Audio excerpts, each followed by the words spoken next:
friends and mimosas. Yeah, it's gonna be bubbly kind of time. Join new friends to relax and unwind. The best food with drinks on the side. Cheers to the good times.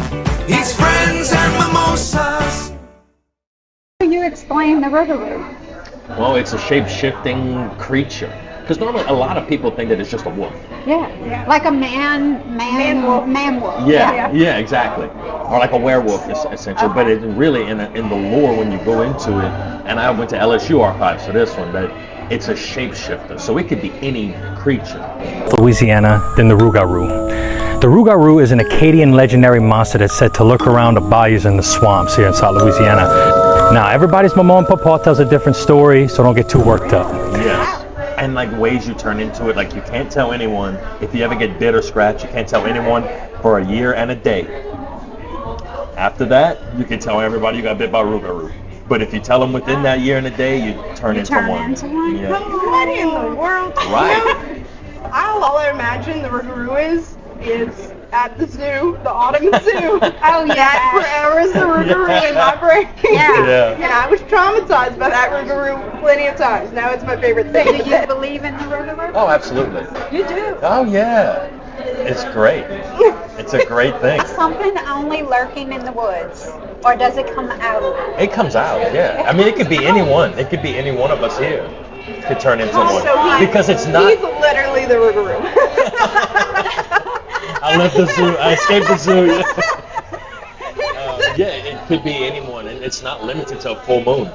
So it's not like a werewolf, but it's what they call a lycanthrope, which is like and it's the literal term is Lougarou. The name originally started with an L, Lougarou. Lou meaning wolf, and garou meaning person who shapeshifts. Man type of thing. So it originally was Rougarou. Okay. But with the rolling of the tongue in our culture, just as that progressed, the R just went to So it's Rougarou. Rougarou, yeah. Has anyone ever texted you or emailed you and been like, I've literally been bitten or scratched by the Rougarou? At least once a week. Stop. Not necessarily been bit or scratched, but have encountered. Do you believe them all? I believe everyone. Because who am I to say you're wrong? That didn't happen to you. Yeah. You know, even if it's some kind of mental state they're in, I'm not going to deny it. You know, hey, whoever, have fun with it. Right. That's who we are as people. That's our culture. Right. Wild, outlandish stories that you believe. I caught my fish. The fish was that big. And it was probably like that. Who are we to say? Right. The fish was big. You know? Yeah. And it goes along with our folklore too. So, but yeah, to answer your question, a lot. A lot. Wow. And again, not just a Rougarou, Bigfoot, Honey Island swamp monster. Okay, I heard about how is the Honey Island swamp monster different than the Rougarou? So the Rougarou being a shape-shifting creature, but the Honey Island swamp monster is a definite creature. Like it was, and again, It lives in the swamp? it lives in the Honey Island swamp. In Pearl River, Louisiana. A traveling circus was on this train, and when it crashes, a bunch of chimpanzees escaped into the swamp and they started interbreeding with the alligators, which leads to the creation of the being known as the Honey Island swamp monster. It's this ape-like creature that's in the swamp, and it's developed like reptilian features because it's had to survive in the swamp. And you researched that there really was a train that really happened? Yeah, and that's all the story I'm for going it. to do so much research when I go home. It's fun. It's so good. You're gonna go into like 100 rabbit holes because one thing will lead to another rabbit hole, and then it's just back and forth. Is that how you got started with this? Yeah. You started... Just doing the research. I go to Nichols Library, roll kernels. And how long have you been doing it? So I've been doing this since 2017, in the very beginning of 2017. That's a long time. Yeah, it was around my birthday, which is March 1st, and I was thinking like, okay, let me really dive deep into it when I finally move back home because I'm here. Like the research is here. I don't have to rely just on the internet, which is incredibly helpful. Right. But that not everything's on the internet, especially when it comes to our culture. You have to go into these archives, you have to go into the libraries, and you just have to pick something and start reading.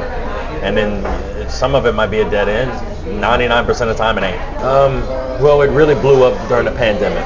Okay, everyone says that. Yeah, you have Nobody nothing was, else I to was do. about to say nobody was doing nothing. Yeah, so I really dove into it, and I'm like, well, everybody's baking bread, they're starting their hobbies, and I'm like, how I have the time to just dive into it, and I started with just still photos of the topics, and I would write the description of what it is on social media.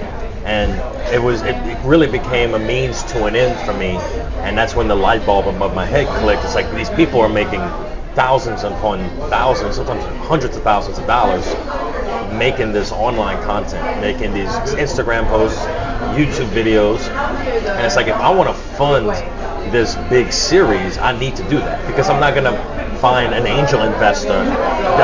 They come few and far between. Now, if you're listening, but it's few and far between. So, I'm just thinking like, well, eventually it's going to get to the point where we are making more money, and we could put that into the Louisiana Dread series and make the series for the people of Louisiana to enjoy. Because truly, it is strictly for people who live in Louisiana, love traveling to Louisiana, or just like horror. And that's a large, it's a large group of people. So we can attract these people to really enjoy the product that we're putting out there. Because it's not, I don't want it, and no offense to student films, it's like we want it to be a big budget to employ local talent, local writers, local actors, everything from the lead actor, director, down to the PAs or background actors. We want everyone in between to be local. Well, how many are on your team? Right now we have 5, and everybody's from Louisiana, and it's just truly a testament to how much talent we have here. Because and I worked in the film industry going on 12 years now, and even in Louisiana, everything is outsourced. Interview with the Vampire Fences. It's hard to find. I was one of the only people that's from Louisiana that was in the accounting office, for instance. Which is not knocking anyone else outside, but they have other opportunities across the world. Right. Let us build us something here, because this is a huge market for movies and television. Right. And I think that we can just kind of thrive as a society and as a culture down here. Yeah.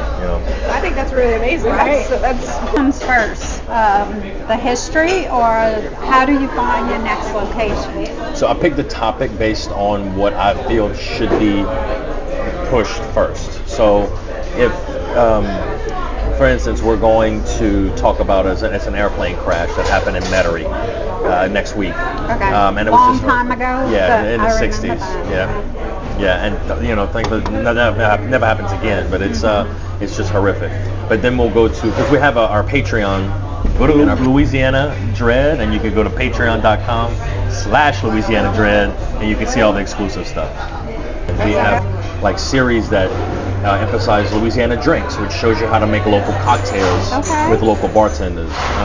Louisiana Estates is another series, and we go into old plantation homes or just old homes in the city and tell the square footage, who owned the house first, the history of the home.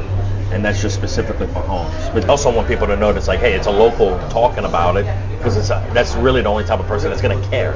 right. You don't want somebody from Chicago going, oh, don't you know? Louisiana? It's like, no, it takes authenticity out. Yeah, I was about to say it's not authentic. Yeah, because I love your accent. Oh, thank you.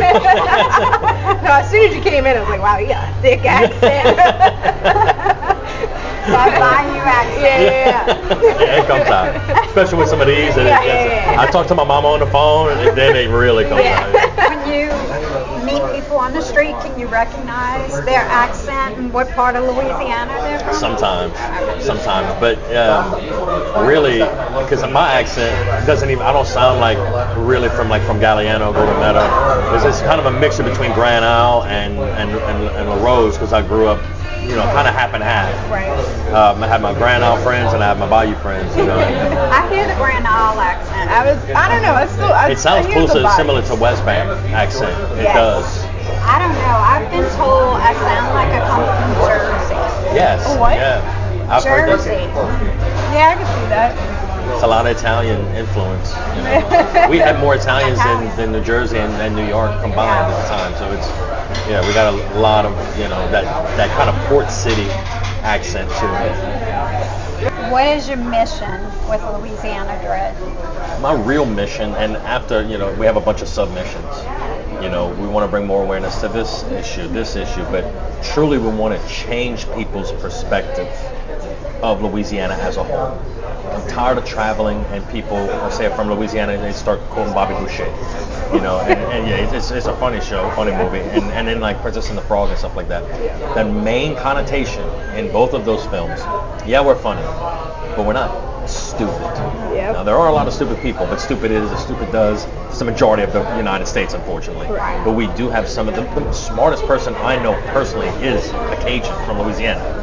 Joseph Ogeron, he's incredibly intelligent, and I put him on par with anybody else I've ever met outside the state. So that kind of stuff gets to me in a way that's like I used to be able to like let it go. Now as I'm meeting more and more people, I kind of let it brush off the shoulder, but it's still that mindset of these people are dumb, they're ignorant.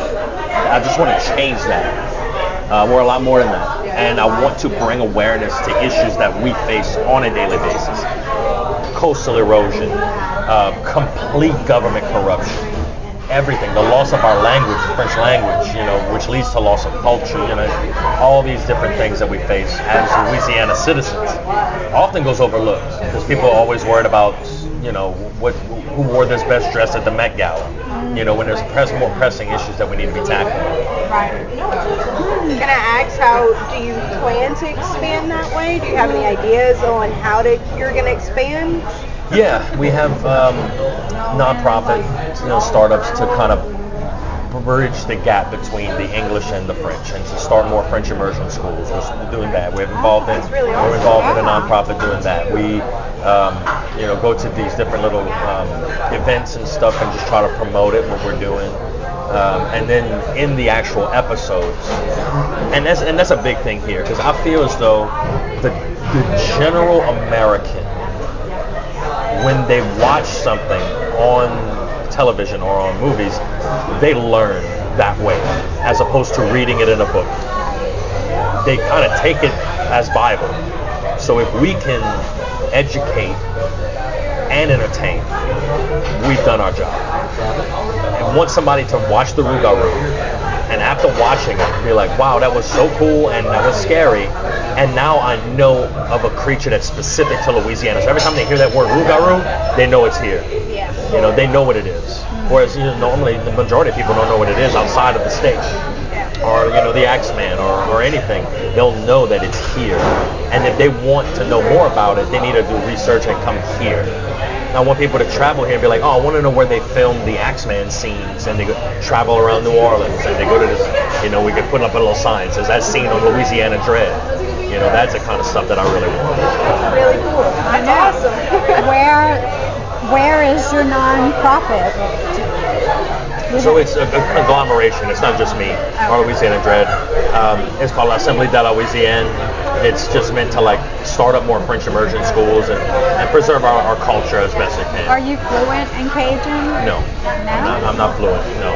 I would talk to my grandparents at a young age, but they would never want to talk in public. It was always speaking at home, type of thing. Yeah. And then when they passed away, and that's another thing that we lose. When we lose our elders, we lose that language. We lose those stories because they're not written down. It's all oral tradition. Your grandma might have talked to you in Cajun French, but she never was like, okay, this, and it taught you how to do it.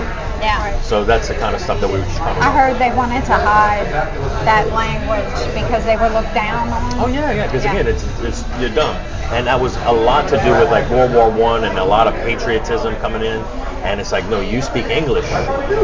We're in America, you speak English, type of thing. And then they made it illegal to speak French in 1921 in government buildings and public schools and places like that they could do it. Right. So, and then that's when segregation was going on. So now you have a small amount of Anglo Creoles and a small amount of African Creoles in a largely African American school or an Anglo-American school, and they're shoved down that rhetoric. So you divide and you conquer and you kill that culture. But it survived, through pure resilience. Nothing more, nothing less. Do you know phrases, words? Yeah, just random little things like that. But then, you learn like where that originated from. I'll give you an example, like even the simple like couillon. Like when you say couillon, it means like dumb or stupid, but it comes from the French word of courir, which means testicles. And it's meant to be like, that's a ballsy person. It's good. He's ballsy. It's like, oh wow, that person's ballsy. But they were doing such ballsy things that they would end up hurt or something. And it's like, wow, that's stupid. I always thought couillon was stupid. That ballsy guy just jumped off a roof because he broke both his legs. That's dumb. Then it just evolved to mean stupid. Wow. What's your favorite episode? I love, and this is it's a big budget, so it's gonna take a lot, but it's The Treasures of Jean Lafitte. It's about two criminals that break out of a prison in the French Quarter in the 1800s, and they make their way down to Grand Isle to look for this mystical treasure of this pirate, but all kind of stuff happens. And the whole series is like Black Mirror and Twilight Zone, so there's a twist that no one really sees coming, that you're like, oh my God, it was this the whole time, this was always something. Every story has that twist that's gonna get you. So anytime I hear of a monster in Louisiana, and we have buku, at least 5 off the top of my head I could think of. I've only heard of the Rougarou and the Honey Islands. I've heard of the Axeman. You have? Okay, what is the Axeman? He's here. He's in He was in New Orleans. Now this is real. Okay. And this is crazy because Times-Picayune, it was really during the time of when a lot of the Sicilians and the Italians started coming in. They were treated with immense prejudice. They were, ostracized. They were, lynched and stuff like that. So they started moving to the West Bank, and with them, unfortunately, came organized crime. Like the mafia started in New Orleans, on the West Bank, essentially. So the police had a bias towards these Italians. So whenever like one grocery store owner pops up dead, they're like, whatever. Second one comes up dead, and it's the same way. Then a third, and a fourth, and a fifth. Same way with an axe. Somebody broke into their home, and the survivors described him as a tall man with a trench coat, a top hat. So word got around that there was a serial killer out, but it was never found. To this day, never found. 1919 started. On October 15th, an anonymous letter was on the desk of the editor of the Times-Picayune from the Axeman. And after we leave here, y'all look this up. Okay. Read the letter he wrote. Okay. He wrote a letter. excited. I got the frisson. No, It's crazy. Yeah, that's wild. So he wrote this whole thing like, I'm a spirit. I'm not of this earth. I've killed a lot of people with this axe, and I'm gonna do it again on October 19th. But if you play jazz at your home, you're gonna be spared. October 19th. Every year. Set Jazz. Set the time out. October 19th every year. Play jazz music. And he passed over New Orleans that night. And everybody, when the Times-Picayune published it, they published it in the newspaper. And then sure enough, all the wealthy people had parties at their house. They hired the jazz bands. The people who couldn't afford it would flock to the dance halls. And they stayed there all night. And not a soul died that night. Wow. Passed over and nobody died. Because the whole city played jazz. Has anything happened after that? Yeah, so after that, a month later, everybody thought they were fine, and then 2 more people died. And then they just disappeared. But from New Orleans. And that's a big thing, too, because a lot of people think, the Axeman killed his last victim and then disappeared forever. But no, he went to Alexandria. 2 people showed up dead in Alexandria, Lake Charles, the Ritter, all these other places that were like, he didn't leave, but never got caught. That's crazy. He's in American Horror Story. Think has helped with your success? The support from my people. Easily. The people of Louisiana if it wouldn't be for them, I wouldn't be doing this. Truly. I've had an immense outpouring of support from people I've never met before in my life. And I get emails, letters, you know, from people down the Bahia, elderly people that have written to me and have said how much these stories of the history, of their history, meant to them. And it, you know, it breaks my heart that it's gone this far, that they haven't had that, you know, and it's something that I look at these people and I have nothing but love for them, and I've never said a word to these people. You know, these are my people. Like, we're all in the same blood, and I hate the way they've been treated for the past 100 years, essentially. You know, with disdain, with neglect, with generational trauma, all of that. And it got me angry to where I was literally doing this out of anger instead of out of love. And that's something that changed whenever I saw the outpouring of people saying thank you, you know, this and this. People stop me in the streets and not make it anything big and public, but they say, hey, you're the Louisiana Dread guy. And it's like, I really appreciate you telling that story of the Ritter. You know, because my grandpa grew up in the Ritter and I had no idea about it, so I really appreciate it. And that's why I do it now. You know, that's really what it is. Do you get recognized a lot? Yeah. More than I thought, honestly. Because I'm just like hanging out, having dinner, you know, with friends, and everybody's like, hey, you're the gumbo guy. That's my favorite. It's like, hey, you're the gumbo guy. I was like, yes, indeed. I'll take that. That is me. Yes, sweet. I am the gumbo guy. I love it. I love it. Where's your next gumbo spot? Do you seek them out, or do they call you? Both, a little of both. Because there's some that I just had no idea they existed. Or, hey, we don't serve gumbo this day. We only serve it in the winter. You know, restaurants that do that. But I have about 15 that's just like in the editing phase that I need to just get out there. Okay. So I'm not going to go to get gumbo again for about another month or so. Okay. Just to give my body some rest. The worst gumbo I've ever had in my life. Worst gumbo in the history of the world. No, at least that I've tried is in Arkansas. Go figure. Okay. It was a place called Granny's Kitchen, and y'all, Granny, she's on the decline if she thinks that this is good gumbo. Oh no! I'm sorry. It had a wall, like a big trophy, right in the front door, and then the trophy said "Best Gumbo in Arkansas." Oh, in Arkansas. Right. And it won multiple awards for it, and I'm like, what is the competition here? Who is this? That's what you need to know. I mean, it was like. Did you try another one in Arkansas? No, just that one. Of course not. After that one? If that's the best one, I wouldn't want to try it either. No chance. It was like when you see those old prison movies where they just put the slop. She just went. And they had like cabbage in it. It was crazy. Ew. I have to say, that sounds horrible, but Disney also has a horrible Oh, yeah. That's horrible gumbo. Never eat the gumbo at Port Orleans. No. Call the police on Mickey Mouse. Yes. That was bad. I was awful. they were like, let's go do Louisiana food because you're from Louisiana. I was like, sure.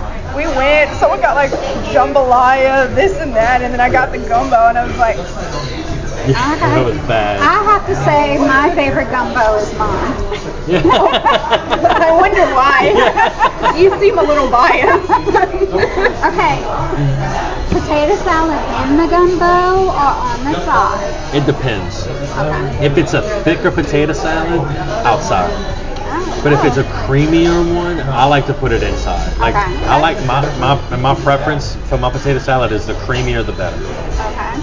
I don't like whole tomatoes. Yeah. I don't like whole potatoes. Mine's going in the gumbo. Always in the gumbo. Do you have anything you want to plug that we didn't mention? Yeah, definitely. Go check out Louisiana Dread all over the internet. You can Google it. Louisiana Dread, DREAD. Also go to patreon.com/Louisiana Dread to get all the exclusive videos and stuff like that, new series. early access. You get the scripts and stuff like that. Yeah, go to YouTube. Subscribe on YouTube, Instagram, TikTok. But all the kids like TikTok. I'm like, whatever, just post it. Yeah. Well, we usually end each one with a little game. All Would right. you like to do that? Sure. Okay. Would you rather? All right. Here we go. Here we go. Would you rather be the life of the party or a good conversationalist? I already am the life of a party, so I would say good conversationalist because I'm lacking in that. Okay. Sophia? I feel like I'm not good at either. Wait. Maybe be the life of the party because I feel like I'm always that in between. I'm either like just sitting there or like I'm not. So you are the life of the party. You don't want to stay the life of the party? Let's try something different. Gotta get around. What about I you? think I'm not the afraid life to, of the like- You party. are the life of the party. I am the life of You are the life Let of the somebody else party. get the spotlight. But I think, I have fun being the life of the She party. said, Yeah. I am the life. So I don't know. This is a hard one for me. Wow. It's a good question. Yeah. We can't be both. No. It's would you We're rather? conversating here, and then we go to the party and we have a good time. No, Right. not how That's is it. that? I see how you That's did it. not how this works. You still went to the party. So you're talking about you go to the party and you're still the party animal. You're the life of the party. Now, if you pick one, do you lose the other? So if you're the life of the party, and people try to talk to you, are you just horrific at conversation? That would be so bad. Oh yeah, or You are you a wouldn't be great the life of the party. conversationalist, but nobody wants to talk to you? Because you're not the life of the That party. would not be the move. Could you be the life of the party without having good conversation? I don't I think feel so. like I don't think you could because like the life of the party would be like standing on the counter right now partying and then But you got go like talk to them and they're like, hey, give me Okay. another drink. Like, let's keep going. In that case, I think I would want to be the conversation. Yeah, I get it. I don't want to be stripping on the bar. Yeah, I feel like I'm too introverted for that. I feel like I gotta go back to the conversation. Okay. Be with someone who occasionally tells big lies or someone that is brutally honest all the time. brutally honest all the time. Yeah. I don't want somebody to lie to me. Yeah, brutally honest. Liars. I know. Because you can I can't like stand them. brace yourself. It's like, all right, what I'm about to ask this person is gonna get slapped in my face probably Right. because they're gonna be, oh no, that does look ugly. You know, Yeah. like it's like Right. I'd rather that. Yeah. But at least I would know. I could I look at know. that person and be like, I'd be a good friend. Be like, Right. you know, you have your good friends that are just like, you look fine. But like that person would be like, you look like trash. Right. Yeah, I don't go want to change. walk out the house and I'm looking Yeah, no, that friend would be, that'd be a great friend. Give up cursing forever or ice cream for 10 years. Give up cursing. I don't know. I love both. I work with kids, so like I already have a filter that goes Right. off. You know, it doesn't happen. Yeah, I can't. Oh man, would it be like I'm unable to curse, like physically, and I'd be like, You can't. You have to give it up.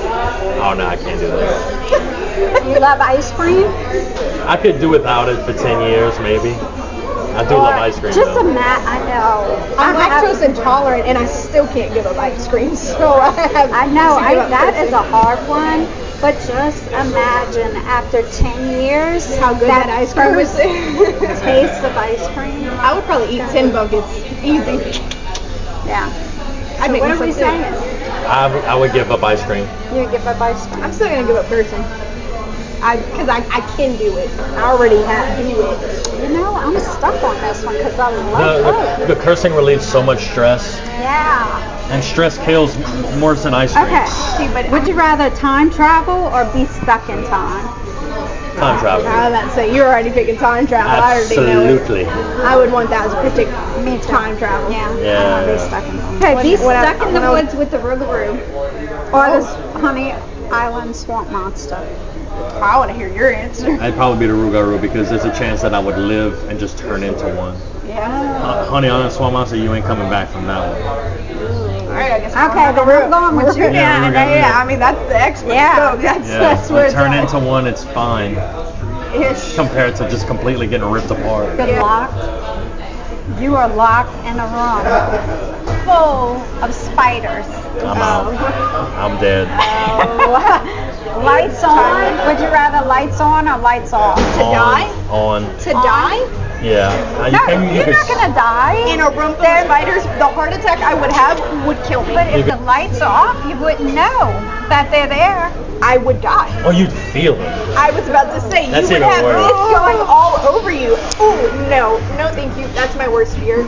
I guess lights on, because you can squash them. Yeah, I can try to fight my way out if I haven't already died from a heart attack yet. Yeah, I guess. Yeah. That's Yeah. my worst nightmare. Okay. Lights on. Burn the whole thing down.